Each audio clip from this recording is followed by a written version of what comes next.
ॐ अज्ञानतिमिरान्धस्य ज्ञानञ्जनशलाकया चक्षुरुन्मिलितं येन तस्मै श्रीगुरुवे नमः।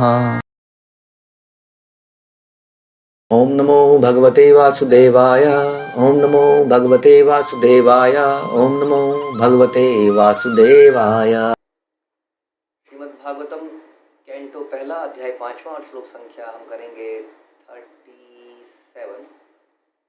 तो हमने पिछले श्लोक में इस प्रकार से सुना कि नारद मुनि बता रहे हैं कि जीवन की सफलता किसमें है कि मनुष्य भगवान के लिए काम करे, और अगर भगवान के लिए काम नहीं कर सकता है तो जो भी उसकी योग्यता है, जो भी वो करता है, उसको भगवान की सेवा में लगा दे, यानी कि अपने फलों को भगवान को अर्पित कर दे। इसके बारे में हमने ध्यान से सुना और समझा कि कैसे अपने जीवन के सारे कामों को हम भगवान की सेवा में लगा सकते हैं, और यही हमारे जीवन की सफलता है।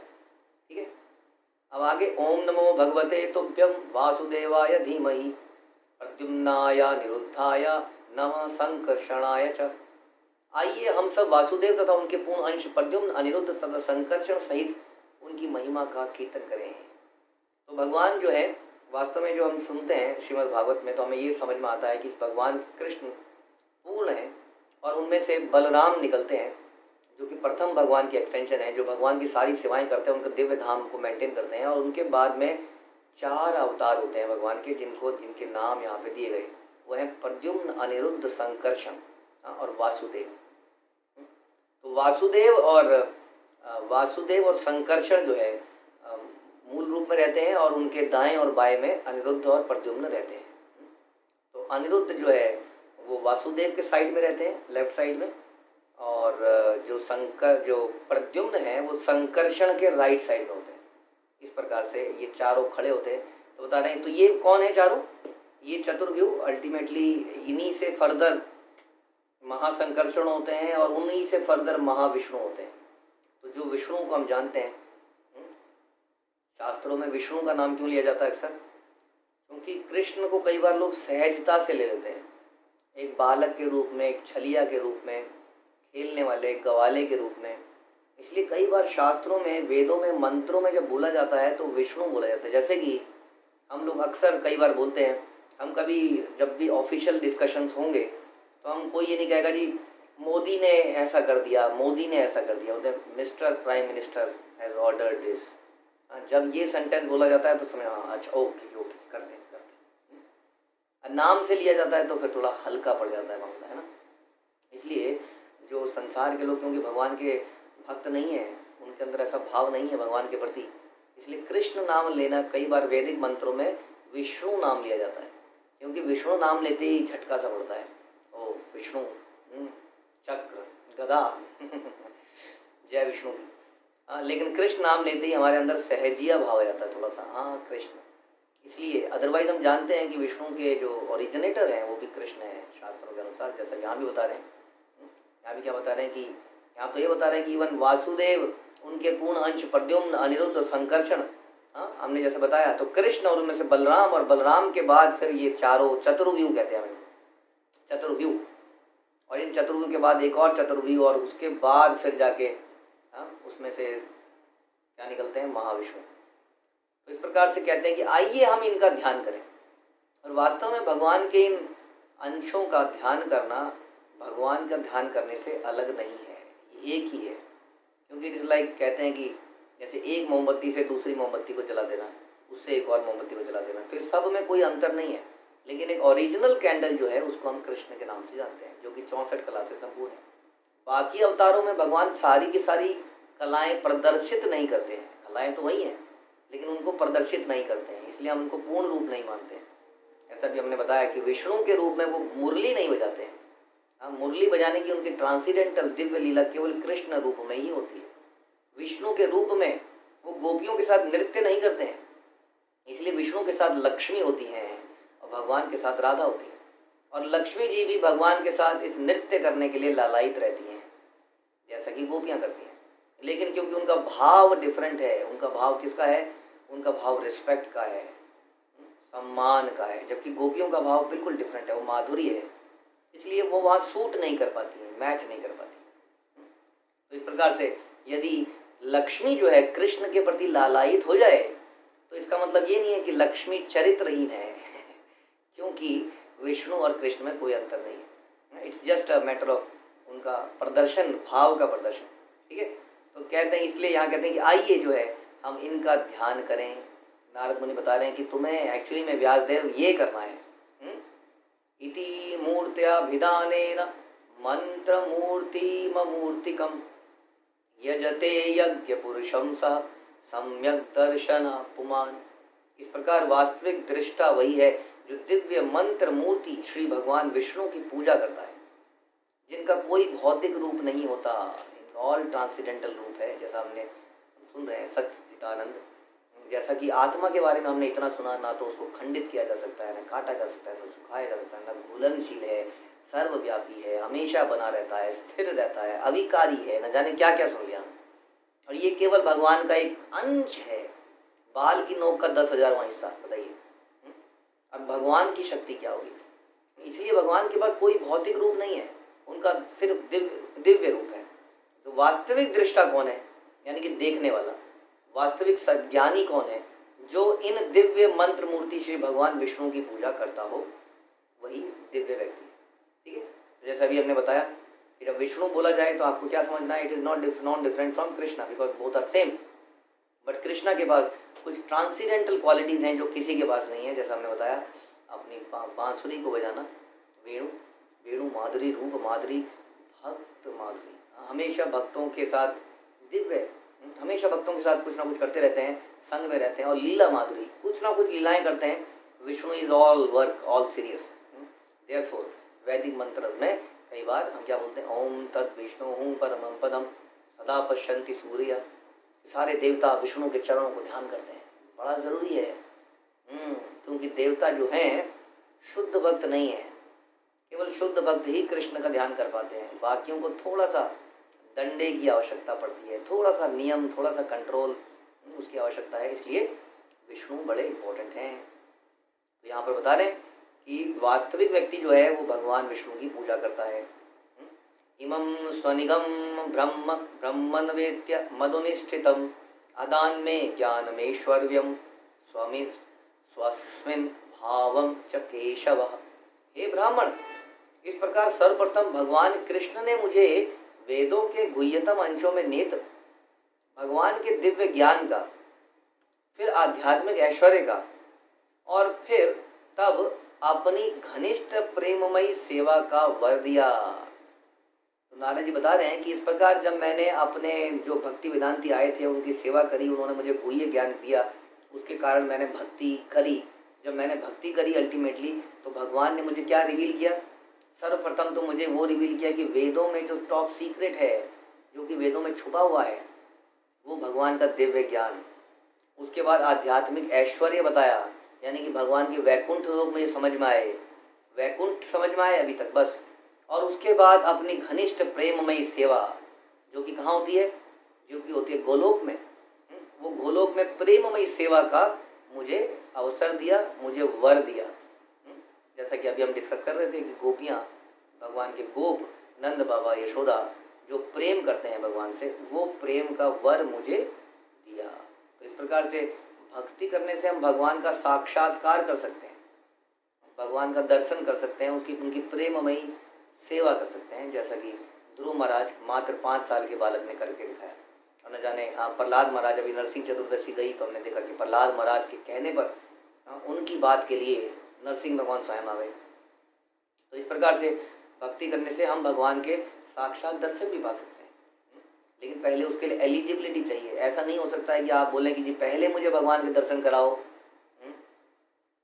आप किसी एमएलए से, किसी एमएलए तो बहुत ऊपर हो गया, उसके भी नीचे जो म्यूनिसिपैलिटी के जो होते हैं, उनसे तो मिलने की हमारी है नहीं कि हम कैसे मिल लें उनसे। उसके बाद कितने पोजीशन, लेकिन हम कहते हैं भगवान को पहले दिखाया जाए। तो पहले हमें अपने आप को उस लेवल पे लाना है, हमें आपको शुद्ध। और देखना क्या है, अगर आप अपने आसपास देखेंगे तो अगर हम अभी डिस्कशन करें तो भगवान अभी के अभी आपको साबित हो जाते हैं कि भगवान आपकी हर क्षण में आपकी रक्षा कर रहे हैं, हमारी रक्षा कर रहे हैं, हमारे शरीर को चला रहे हैं, हमें फल फूल पानी सूर्य हर कुछ दे रहे हैं। तो देखने की आवश्यकता रह नहीं जाती, लेकिन उनके साक्षात रूप से दर्शन करने के लिए तो भक्ति करनी पड़ेगी। त्वमप्यद पृश्रुत विश्रुतं भुवो विभो समाप्यते येन विदां विभुत्सितं प्रख्याहि दुःखैर्मुहुर्दितात्मनां संक्लेशानिर्वाणमुशन्ति नान्यथा। अतः कृपा करके सर्वशक्तिमान भगवान के उन कार्यकलापों का वर्णन करो। अभी फाइनल इंस्ट्रक्शन जारी है नारद मुनि से व्यास देव को। इतने सारे डिस्कशन, तो नारद मुनि को ये बताना था बेसिकली कि तुम क्यों दुखी हो। अगर आपको याद हो कि चर्चा वहाँ से चली थी जब व्यास देव बद्रिक आश्रम में सरस्वती नदी के किनारे में परेशान बैठे थे कि आई डोंट नो मैंने क्या मिस्टेक कर दी है। मैंने सारे वेदों को लिख दिया है, मैंने वेदांत सूत्र को भी लिख दिया है, फिर मैं दुखी क्यों। और वो सोचते हैं तो उन्हें थोड़ा सा आइडिया लगता है कि शायद मैंने भगवान का गुणगान नहीं किया। तभी नारद मुनि प्रकट होते हैं और खूब डांटते हैं शुरू में, यदि आपको याद हो तो, कि तुमने क्या कर दिया है, तुमने वेदों में ऐसी चीज़ें लिख दी हैं, कर्म कांड। अब सारी दुनिया तो वैसी ही पागल है कर्म कांड में, वो तुम्हारे को देखेगी, शास्त्र को पढ़ेगी, कहेगी ये देखो तो लिखा तो है, हम तो यही करेंगे। हालांकि उसका अलग पर्पस था, वो भी हमने समझाया कि ऐसा क्यों लिखा गया। फिर धीरे धीरे नारद मुनि उनको बताते हैं भगवान की शुद्ध भक्ति के बारे में, बताते हैं कि वो कैसे भक्त बने। तो हमें समझ में यह आता है कि नारद मुनि कैसे भक्त बने, जब भक्तों की सेवा उन्होंने करी। उनके घर में महान भक्त आए, उनकी सेवा करी माँ के साथ, तो उन्होंने क्या दिया, अपना जूठा दिया और साथ में गुह्य ज्ञान दे के चले गए और उसको इन्होंने फॉलो किया। और उस ज्ञान की चर्चा हम कर रहे थे जिसका अभी भी नारद मुनि बखान कर रहे हैं। और अब इस श्लोक में कहते हैं कि कृपा करके सर्वशक्तिमान के उन कार्यकलापों का वर्णन करो जिसे तुमने वेदों के अपार ज्ञान से जाना है। अब डायरेक्टली उनके कार्यकलापों का वर्णन करो। बहुत बोल दिया तुमने, ईश्वर परम है, ईश्वर सर्वव्यापी है, अब ये सब हो गया। अब बताइए कि वो करते क्या हैं, क्या करते हैं वो एग्जैक्टली कार्यकलाप बताइए। कैसे उन्होंने धरती को जमीन समुद्र में से अपने गर्भोदक सागर से निकाला वराह रूप में, कैसे उन्होंने धरती को पानी से निकाला और कैसे उन्होंने हिरण्याक्ष को मारा, कैसे उन्होंने नरसिंह देव भगवान के रूप में हिरण्यकश्यप को मारा, कैसे उन्होंने वामन रूप में 3 पगों से सारे संसार को नाप दिया। ये है भगवान के कार्यकलाप। कैसे उन्होंने महाभारत के युद्ध का संचालन किया और कैसे पांडवों को विजयी बनाया, धर्म की संस्थापना करी, ये सब बताइए बेसिकली। अब आपने इनडायरेक्ट वर्णन बहुत कर दिया है, अब उनके कार्यकलापों के बारे में बताइए, क्योंकि उससे महान द्विज जनों की ज्ञान पिपासा की तृप्ति होगी। महान द्विज जनों की, जो महान विद्वान है, ब्राह्मण है, वैष्णव है, उनको इसी से संतुष्टि होगी और वैष्णव की संतुष्टि से ही सब कुछ सही होता है। और साथ ही सामान्य लोगों के कष्टों का भी शमन होगा, जो भौतिक दुखों के सदैव पीड़ित रहते हैं। हाँ, सामान्य लोग, हम लोग हमेशा किसी ना किसी दुख से पीड़ित रहते हैं। आपकी मेरी जिंदगी में कभी ना कोई कलेश हमेशा ही रहता ही है, आप जानते ही हैं। कह रहे हैं कि न केवल महान वैष्णवों को तृप्ति होगी बल्कि सामान्य लोगों को भी, जब वो इस भागवतम को पढ़ेंगे सुनेंगे, उनके भी कष्टों का शमन होगा। यानी कि उनको जीवन का रियल पर्पस समझ में आएगा और वो उसके लिए कार्य करने लगेंगे। उनकी मानसिकता बदलेगी, सोचने का तरीका बदलेगा, अपने लाइफ का एक गोल मिलेगा, उससे रास्ता मिलेगा, जिसके कारण से ये सारे दुख जो है बड़े छोटे लगेंगे, ट्रिवियल, कि वास्तविक लक्ष्य तो कहीं और है। जो भौतिक सुखों में सदैव पीड़ित रहते हैं, निसंदेह इन कष्टों से उभरने का कोई और अन्य साधन नहीं है।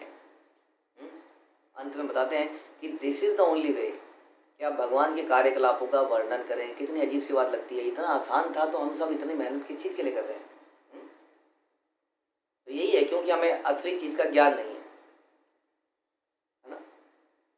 जो भक्ति योगी व्यक्ति है वो भी कार्य करता है, ऐसा नहीं वो कार्य नहीं करता है, लेकिन उस कार्यों के पीछे उसका उद्देश्य भगवान और गुरु को प्रसन्न करना होता है। एक आम आदमी भी कार्य करता है, बस यही फर्क रह जाता है। और यहाँ बता रहे हैं कि यही तरीका है, जब उसे भगवान के कार्यकलाप आप बताएंगे तब उसको समझ में आएगा कि इतना मधुर भी जीवन हो सकता है। क्योंकि जीवन में रहते रहते हमें लगता है जीवन बड़ा कॉम्प्लिकेटेड है, इतना सरल नहीं हो सकता कि भगवान की कथा सुनो और सब कुछ हो जाएगा। यदि ऐसा विश्वास नहीं है तो यहाँ पे कितने लोग आते हैं, उनके जीवन की चरित्र, उनके जीवन के बारे में सुनिए, कैसे जस्ट भगवान की कथाएं सुन के हृदय निर्मल हो गया। हृदय निर्मल हो गया तो सोचने का तरीका निर्मल हो गया। आदमी हर चीज़ में पॉजिटिव हो गया, सोचने का तरीका पॉजिटिव हो गया। क्यों? क्योंकि उसको पता है कि this place is not permanent place. मुझे यहाँ पर किस तरह से काम चलाना है, लेकिन मेरा असली काम है भगवान की भक्ति करना, जो कि उनके श्रवण से पैदा होती है, उनसे प्रेम करना जो उनके श्रवण से पैदा होता है। और जब व्यक्ति ऐसा सोचने लगता है तो सारे दुखों से ऊपर उठ जाता है उनका मानसिक संतुलन बना रहता है। मानसिक संतुलन बने रहने से भौतिक कार्य भी सही होने लगते हैं। और बताइए, भौतिक फायदा भी होता है, नौकरी बिजनेस भी सही, क्योंकि उसका मानसिक संतुलन बिल्कुल फिट रहता है। छोटे मोटे लॉस वॉस से उसको चिंता नहीं होती है, छोटे क्या बड़े लॉस से भी चिंता नहीं होती है। अपना फोकस बनाए रहता है, अपना काम करता रहता है, परिवार को चलाता रहता है बिल्कुल बढ़िया तरीके से। यही इसका तरीका है। श्री नारद मुनि अपने व्यवहारिक अनुभव से निश्चित रूप से प्रमाणित करते हैं कि भौतिक कर्म की सारी समस्याओं का मूल समाधान क्या है? परमेश्वर की दिव्य महिमा को दूर दूर तक प्रसारित करा जाए, इसको सुना जाए और इसको प्रसारित करा जाए। बस केवल इसी कार्य से हम लोग सफलता प्राप्त कर लेंगे। आपको बड़ी हैरानी होगी कि ऐसा कैसे पॉसिबल है, संसार में लोग क्या क्या कर रहे हैं, पागल हुए पड़े हैं दिन रात। आप कह रहे हैं केवल इसी से प्रसन्न हो जाएंगे। अगेन हम तो कुछ ज़्यादा क्या बताएं आपको। यहाँ के कुछ जान पहचान के लोगों से बातचीत कीजिए, उनकी पर्सनल लाइफ के बारे में पूछिए कि उनके जीवनों में क्या परिवर्तन आया है, कैसे आया है, तो आपको मालूम होगा। तो कहते हैं ना कि बोलने से ज़्यादा इट्स प्रैक्टिकल। आप देखिए, इंटरव्यू कीजिए, बात पूछिए, तो आपको समझ में आएगा कितने लोगों का जीवन बदल गया। अगर ऐसा नहीं होता तो जाके ज़रा इतिहास को खोजिए। 1960s एंड 70s में जब प्रभुपाद यूएस में गए, जब यूएस की पूरी कंट्री जो गुमान करती है कि वो संसार की सबसे बड़ी कंट्री है, सबसे बड़ा डेवलप्ड नेशन है, आज की डेट में भी डेवलपमेंट के नाम पे जो चीज़ हमारे पास शायद 100 साल बाद आएगी वो ऑलरेडी यूज़ कर रहे हैं उन चीज़ों को। वही कंट्री परेशान थी अपने यूथ से, कुछ नहीं कर पा रही थी। उनके यूथ बर्बाद हो जा रहा था, घर को छोड़ के जा रहा था, और तो हिप्पी बन गए थे, नशा करने लगे थे बड़े स्केल पे, लार्ज स्केल पे हिप्पी बन गए थे। आप जाएंगे तो आपको सब डॉक्यूमेंट्री मिलेगी। यूएस की गवर्नमेंट बहुत परेशान थी और शिला प्रभुपाद वहाँ पर गए और क्या किया, केवल भगवान का नाम कीर्तन, भगवान की कथा का संचारण किया और सब लोगों की लाइफ बदल गई। सब ने नशा पान छोड़ दिया, मांस खाना छोड़ दिया। और जब ये लोग इंडिया में आए साधु बन के, तो इंडिया के लोगों ने इन पर आरोप लगाया, देखो कैसे नशेड़ियों को और कैसे उनको ब्राह्मण बना दिया। अब वो भूल गए कि इन लोगों ने सब कुछ त्याग दिया है। सब कुछ त्यागने पे भगवान, शरण पे आने पे भगवान भी क्षमा कर देते हैं। तो किसी ने विश्वास ही नहीं किया क्या ये पॉसिबल है, और ये पॉसिबल हो चुका है। इसलिए ये जो ग्रंथों में लिखा है ये बिल्कुल 100% सही है। हमें शास्त्रों की बात पे बिलीव करना चाहिए। भगवान की कथा में, उनके नाम में बहुत बल है। आप सभी से अनुरोध है इसके लिए श्रद्धा बढ़ाइए। ग्रंथराज श्रीमद् भागवत की जय, शिल प्रभुपाद की जय।